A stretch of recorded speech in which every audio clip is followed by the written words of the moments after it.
अरे बेट्यानो, इतक्या लवकर मी काय जात नसतो तुम्हाला सोडून. हा, मला बी अजित पवार म्हणतात. पण गऱ्यांनो, नियतीचा खेळ बघा. खरंच आज माझा हा प्रवास इथंच थांबतोय. मी नेहमी म्हणायचो राजकारण आपल्या जागी आहे, पण काम महत्वाचं. लोकांनी मला कामाचा माणूस म्हटलं, तीच माझ्या आयुष्याची सर्वात मोठी कमाई होती.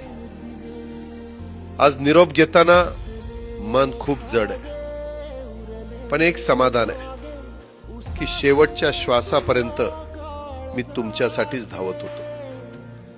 मी तुम्हाला शब्द दिला होता, जोपर्यंत माझे हातपाय चालतात तोपर्यंत तुमचं भलं करण्यासाठी मी झटत राहील. नियती बघा कशी असते.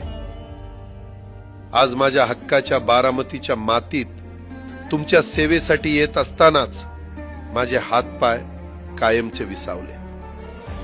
पण मला अभिमान वाटतोय की मी रिकाम्या हाताने नाही, तर तुमच्या कामाची फाईल छातीशी धरूनच या जगाचा निरोप घेतोय.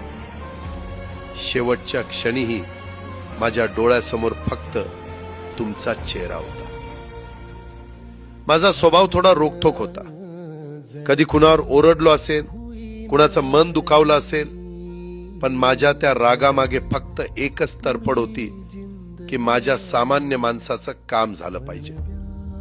सत्तेसाठी नाही, तर तुमच्या हक्कासाठी मी नेहमीच दादा म्हणून उभा राहिलो. आता मी निरोप घेतोय, पण महाराष्ट्र थांबता कामा नये. माझी जबाबदारी आता मी तुमच्यावर सोपवतोय. राजकारण करा, पण विकासाची गती थांबू देऊ नका. जाता जाता माझ्या शैलीत डोळे पुसून शेवटचं सांगतो, आता रडत बसू नका. उठा आणि कामाला लागा. माझा महाराष्ट्र आपल्याला अजून खूप पुढे न्यायचा आहे. तुमचाच कामाचा माणूस अजितदादा पवार. सुटले धागे उरले माग उसासे